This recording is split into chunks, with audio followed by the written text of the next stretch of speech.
Welcome to all the aspirants. நாம இன்னைக்கு 2 August current affairs தான் பார்க்க போறோம்.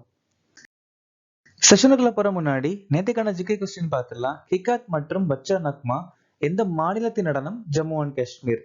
டோம்னி மற்றும் பிரிட்டா எந்த மாநிலத்தின் நடனம்? மேற்கு வங்காளம். வீரநாட்டியம் மற்றும் கோபி எந்த மாநிலத்தின் நடனம்? ஆந்திர பிரதேசம். மிசோரம்ல இருக்கக்கூடிய பழங்குடியினர் சக்மா, திமாசா, காசி, குக்கி, லக்கர், பாவி, ரபா, சின்டெங் மற்றும் லுஷாய். பீம்சன் ஜோஷி 2009ஆம் ஆண்டு பாரத ரத்னா விருது வாங்கியிருப்பாங்க. வல்லபாச்சாரியாவை சின்னத பாதரான்னு சொல்லுவாங்க. வல்லபாச்சாரியா சித்த அத்வைத்தம் அப்படிங்கிற தத்துவத்தையும் புஷ்டி மருகான்னு சொல்லக்கூடிய கடவுளை வழிபடுற முறையை அறிமுகப்படுத்தியிருக்காங்க. சட்டத்தின் ஆட்சி, சிஏஜி அலுவலகம் மற்றும் இரு சபை நாடாளுமன்ற அமைப்பு அப்படிங்கிற விஷயத்த பிரிட்டன் நாட்டில இருந்து நாம எடுத்துக்கிட்டோம். 10வது ஐந்தாண்டு திட்டம் 2002 இருந்து 2007 வரைக்கும் நிலுவையில் இருந்துச்சு. மாநிலத்தின் மீது ஒன்றியத்தின் கட்டுப்பாடு அப்படிங்கிற விஷயத்த சரத்து 257 சொல்லியிருக்கோம். பத்மஸ்ரீ பெற்ற முதல் திருநங்கை நர்த்தகி நட்ராஜ். புயான் மற்றும் ஜுவாங் கிளர்ச்சி 1867 இருந்து 1868 வரைக்கும் ரத்ன நாயக் மற்றும் தானிதர் நாயக் தலைமையில நடந்துச்சு. சத்தீஸ்கர் மாநிலத்துல கொண்டாடக்கூடிய ஒரு சில முக்கியமான பண்டிகை மகி பூர்ணிமா மற்றும் பஸ்தர் தசரா. இன்னைக்கான திட்டம் ஜிஆர்எஸ்சி துரிதப்படுத்தப்பட்ட புதுமை வளர்ப்பு திட்டம். ஷார்ட்டா கெயின்ஸ் அப்படின்னு சொல்லுவாங்க. இந்த திட்டம் 2014ஆம் ஆண்டு பாதுகாப்பு அமைச்சகத்தால அறிமுகமாச்சு. ஐரோப்பிய கவுன்சிலின் தலைவராக நியமிக்கப்பட்டவர் யார்? Antonio Costa. 2024ஆம் ஆண்டுக்கான வெங்கையா எபிகிராபி விருது பெற்றவர் யார்? வி வேதாச்சலம். ராஷ்டிரபதி பவனின் தர்பார் ஹாலின் புதிய பெயர் என்ன? கணதந்திர மண்டபம். 2025 ஆண்களுக்கான ஆசிய கிரிக்கெட் கோப்பையை எந்த நாடு நடத்த உள்ளது? இந்தியா. எந்த சர்வதேச அமைப்பு உலகின் காடுகள் நிலை அறிக்கையை வெளியிட்டது? FAO. வெனிசுலாவுடைய அதிபராக பதவி ஏற்றவர் யார்? Nicolas Maduro. Daniel Noboa Ecuador நாட்டுடைய ஜனாதிபதி. பீட்டர் பெல்லிகிரினி ஸ்லோவேக்க நாட்டுடைய ஜனாதிபதி. ஜோஸ் ரவுல் முலினோ பனாமா நாட்டுடைய அதிபர். மிக்கேல் மெசூஸ்டின் ரஷ்ய நாட்டுடைய பிரதமர். மகமத் இட்ரிஸ் டெபி சாட் நாட்டுடைய ஜனாதிபதி. லாய் சிங்டே தாய்வான் நாட்டுடைய அதிபர். லாம் வியட்நாம் உடைய அதிபர். அல்லாமே ஹலினா சாட் நாட்டுடைய பிரதமர். ஆண்டின் நீர்த்துறைக்கான GEEF குளோபல் வாட்டர் டெக் விருது எந்த அமைப்பு வழங்கப்பட்டுள்ளது? மத்திய நீர் ஆணையம்.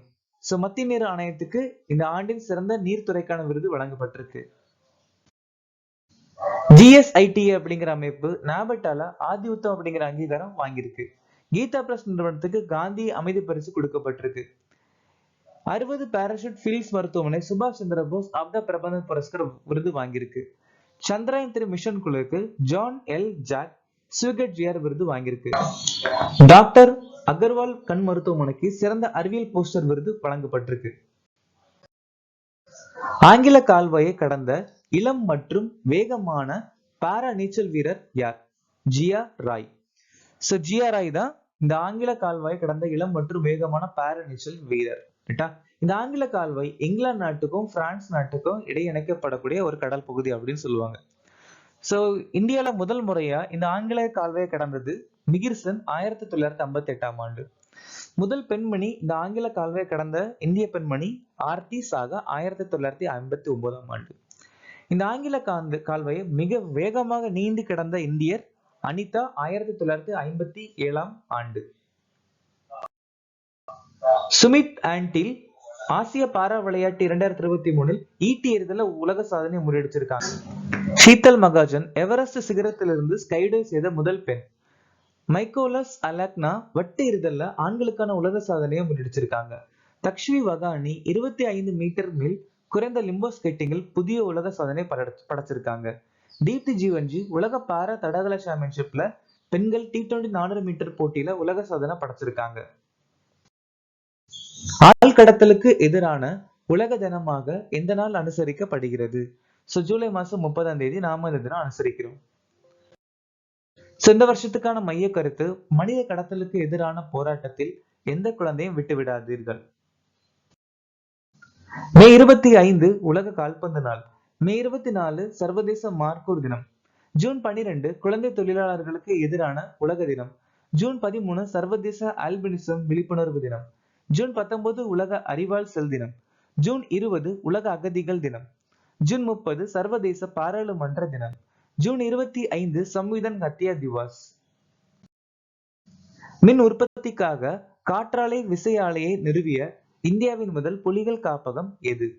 பெரியார் புலிகள் காப்பகம். எதுக்காக அப்படின்னா அந்த புலிகள் காப்பகத்துல வைஃபை ஃபெசிலிட்டி கிடைக்கணும். இன்னொன்னு கேமரா சிசிடிவிக்கெல்லாம் கரண்ட் வேணும்னு சொல்லி மின் உற்பத்தி வேணும்னு சொல்லி இந்த ஒரு காற்றாலை விசை ஆலையை நிறுவி இருக்காங்க.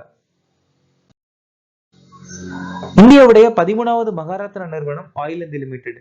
நம்ம இந்தியாவுடைய 17வது நவரத்ன நிறுவனம் IREDA. இந்தியாவுடைய 54வது புலிகள் காப்பகம் வீராங்கனை துர்காவதி. பாதுகாப்பு மற்றும் விண்வெளித்துறையில இந்தியா 100% அந்நிய நேரடி முதலீட்டுக்கு ஒப்புதல் அளிச்சிருக்காங்க. இந்தியாவுடைய பெட்ரோ கேபிட்டல் குஜராத். தேர்தல் விதிகளின் திருத்தம் 1961 படி மூத்த குடிமக்களுக்கு தபால் மூலம் வாக்களிக்கும் முறை 85. அஸ்வினி பொன்னப்பா ஓய்வு பெறுவதாக அறிவித்தார். அவர் எந்த துறையை சேர்ந்தவர்? பேட்மிண்டன்.